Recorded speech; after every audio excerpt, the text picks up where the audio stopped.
সাথে আমার নিজের একটি অভিজ্ঞতা শেয়ার করি। আমি যেখানে এখন থাকছি, এখানে আসার জন্য মেইন রোডের সাথে একটা গলির রাস্তা আছে। সেই রাস্তাটা পেরিয়ে একদম শেষ মাথায় আমার বাসাটা। তো এই রাস্তা থেকে ঢোকার সময় শুরুতে অর্থাৎ গত ১৫ মাসে আমি দেখেছি ওইখানে একটা ফাঁকা মাঠ মানে ফাঁকা জায়গা আছে যেখানে অনেকগুলো গাছ ছিল। মোটামুটি ১৫-২০টা গাছ ছিল এবং বড়, বড় গাছ ছিল।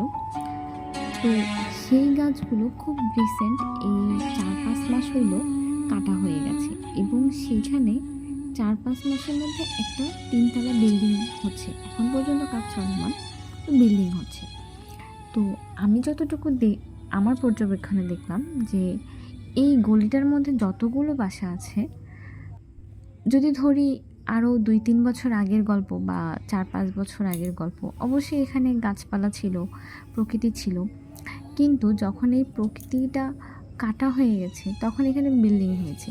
কিন্তু বিল্ডিংয়ের কোনো ছাদে কিন্তু কোনো গাছ নেই বা বিল্ডিংয়ের কোনো বেলকনিতে হয়তো খুব ২-১টা ফ্যামিলি যারা মনে করছে গাছপালা পছন্দ করে তারা ব্যতীত কেউই কিন্তু বিল্ডিংয়ে গাছ লাগায় নাই।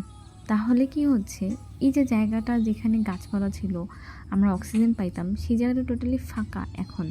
সেখান থেকে আমরা শুধু কার্বন ডাই অক্সাইড ছাড়ছি, কিন্তু অক্সিজেন গ্রহণ করার মতো কোনো কিছু এখানে আমরা লাগাইনি, মানে এখানে নেই যে আমাদের অক্সিজেনগুলো গ্রহণ করবে।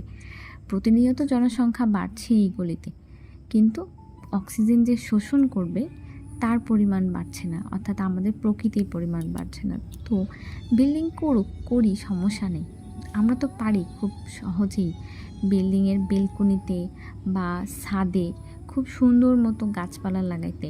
এবং যেহেতু আমরা শাকসবজি খাই, তো আমরা চাইলেই কিন্তু পারি শাকসবজিও চাষ করতে, যেটা আমাদের রোজকার খাবার চাহিদা মেটাবে এবং আমাদের খরচ কমাবে এবং সবচেয়ে বড় আমরা অক্সিজেন পাবো।